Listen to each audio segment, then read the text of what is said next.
This is the voice you think you have. This is the voice everyone else hears. And your brain has been hiding that difference from you your entire life. You think you hear your voice directly. You don't. Your brain is running a real-time simulation, a version that feels cleaner, closer, more like you, and under the right conditions, it can make a stranger's voice feel like yours, make silence sound like speech, and make words appear that were never spoken. So, the most familiar sound in your life may also be the most heavily edited. Now, to be clear, when I say your voice is a hallucination, I do not mean that in the cheap internet way. I don't mean nothing is real, and I definitely don't mean you're losing your mind. I mean something much more unsettling. A voice is not one thing. Sometimes it's the sound coming out of your mouth. Sometimes it's the version of yourself you hear inside your head. Sometimes it's speech hidden inside noise. Sometimes it's a word your brain repairs before you realize part of it was missing. And all of that matters because hearing is not passive, it is predictive. Your brain does not wait for reality like a microphone. It builds a model first, then compares the world against it, which means what feels immediate is often a controlled reconstruction. Everybody knows this feeling. You hear your voice in a recording and instantly recoil. Too thin, too exposed, too unfamiliar. It feels wrong on a level that's almost embarrassing. Like the recording revealed a version of you that was never supposed to escape. Why? Because the voice you hear while speaking is not the raw version. It is partially pre-processed. There's a neurological mechanism behind this, often described as an efference copy. When you speak, your brain sends an advanced prediction of the sound you're about to produce. Not after, before. It's a secret warning sent to your own sensory system. A kind of internal note that says, this sound is coming from you. So your brain dampens it, stabilizes it, makes it feel expected. That's why your voice feels so natural in real time, and so strangely wrong in playback. The recording didn't distort you, it removed the protection. That cringe you feel isn't random. It's the collapse of an internal character.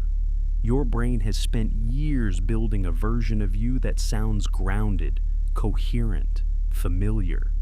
Then the recording plays, and that version cracks, not because it's fake, because it was filtered. But here's where it gets dangerous. If your brain can protect your voice, it can also misidentify it. In certain experiments, people spoke out loud, but the voice they heard back was not their own. It belonged to someone else, a stranger. And yet, when the timing matched perfectly enough, many people still accepted it. Not as a totally foreign voice, but as some altered version of themselves. That should terrify you, because it means my voice is not just a sound fingerprint, it's an inference, a judgment your brain makes based on timing, prediction, and sync. Your mouth moved, a voice arrived exactly when expected. So, the brain concluded, mine, even when it wasn't. So, my voice is not just something you hear, it's something your brain assigns, and anything that can be assigned can be manipulated. Now, we move from misidentification to fabrication. Scientists have shown that if you train the brain to expect a sound, again and again, there comes a point where expectation itself starts to feel like perception. The cue appears, the sound is missing, and some people still report hearing it, not because they imagined it on purpose, because the brain predicted it so aggressively. It stopped waiting for permission. That's what makes this topic so uncomfortable. Hallucination in this sense is not random madness. It is prediction overshooting reality. And you've felt smaller versions of this your whole life. Phantom phone vibrations. A notification sound that never happened. Someone calling your name in a crowded room. Your brain isn't broken in those moments. It's being overconfident. There was no whisper. But some of you still search for one. That matters. Because random noise is not empty to the brain. It is unresolved, and your brain hates unresolved signals, so it starts scanning for rhythm, for meaning, for language, for a human pattern hiding inside the chaos. And sometimes it finds one that isn't there. That's why fans, air conditioners, running water, static, distant engines can all start to feel like they contain voices. Not clearly, not always, but enough to make you stop and listen twice. That moment is incredibly human, because your brain would rather invent a pattern than sit inside uncertainty. And here's the most elegant trick of all. Sometimes your brain doesn't just mishear a voice, it finishes one. If part of a word is removed, but the gap is covered by a cough, a scrape, or a burst of noise, people often still hear the full word, smoothly, confidently, as if nothing was ever missing, which means the fake version can feel more complete than the damaged real one. That is not passive hearing, that is live editing. Your brain is patching the sentence in real time, and then presenting the finished version as reality.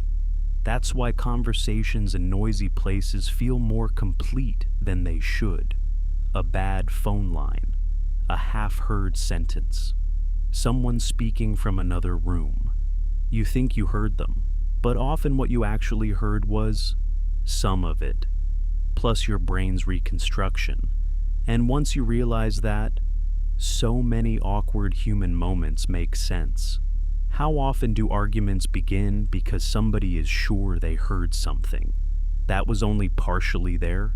How many times has your brain finished a sentence with confidence and gotten it completely wrong? And just when you think this gets universal, it doesn't. Not everyone experiences the voice in their head the same way.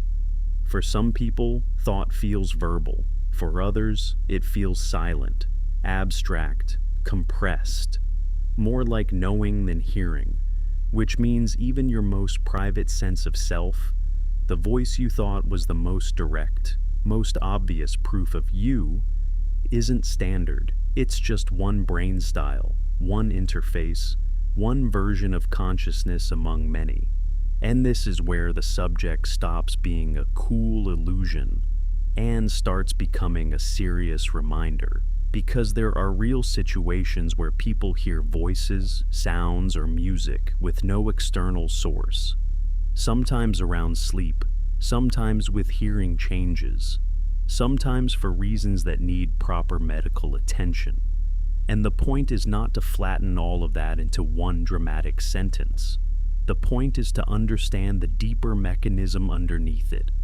The same brain that helps you decode sound, complete words, stabilize your own identity, and pull speech out of chaos, is also capable of going too far.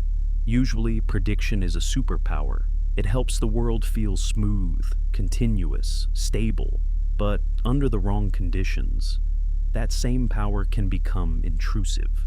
And when it does, the line between heard and generated gets dangerously thin. So, no, your voice is not fake in some cheap, edgy way. It's more disturbing than that. It's processed, predicted, stabilized, edited.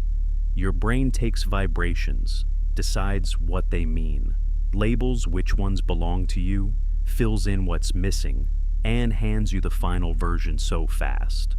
You call it reality. But if you can't even trust the sound inside your own head, what else is your brain editing before you're allowed to see it?